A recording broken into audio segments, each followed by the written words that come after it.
మీ అందరికి తెలుసు ChatGPT పత్రికల అసలు రూపాన్ని అసలు భాగవతాన్ని ఎట్లా బయటికి తీసుకొస్తా ఉందో అందులో భాగంగా ఇవాళ ChatGPT చాలా అంశాలను కూడా మన ముందు తీసుకొచ్చింది. ఏ పత్రిక భాగవతం ఏందనేది ఇలా ChatGPT తీసుకొచ్చింది. ఇక్కడ చాలా పత్రికలు ఉన్నాయి. చాలా పత్రికలకు సంబంధించి ముందుగా ఈనాడు దినపత్రికలో ఇవాల్టి వార్తలు ఏమొచ్చినాయి. మొత్తం పేపర్ చదవాల్సిన పని లేదు. దాని తత్వము దాని బాధ దాని గోస అది ఏం వెళ్ళగక్తా ఉంది, కడుపులో ఏం ఇసం పెట్టుకుంది, బయట ఏం చెప్తా ఉంది అంతా ChatGPT ఆర్టిఫిషియల్ ఇంటెలిజెన్స్ తీసుకొచ్చి బయట పోస్తా ఉంది. వార్తలు ఏమి ఇచ్చినాయి, లోపల ఏముందంటే మెయిన్ స్ట్రీమ్ న్యూస్ వచ్చింది.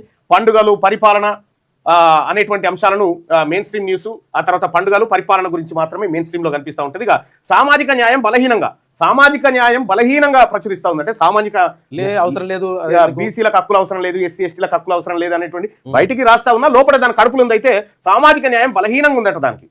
ఇక ఫోకస్ సంక్రాంతి రాష్ట్ర పరిపాలన అభివృద్ధి అనే అంశాల మీద ఫోకస్ చేసిందట. ఇక సామాజిక వర్గాల కవరేజ్ ఉంది.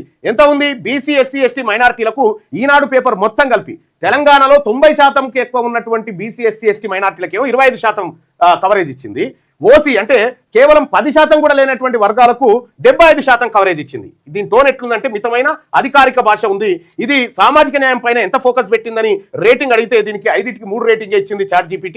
ఎస్సీ ఎస్టీ బీసీ స్పేస్ ఎంత ఇచ్చిందంటే చాలా తక్కువ, 2 రేటింగ్ ఇచ్చింది దీనికి.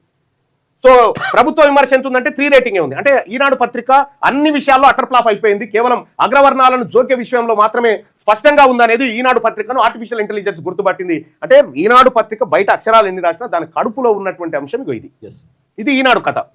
అంటే ఇవాళ ఈనాడు పత్రిక కొన్నా వేస్ట్, చదివినా వేస్ట్ అనేది దీని ద్వారా అర్థం.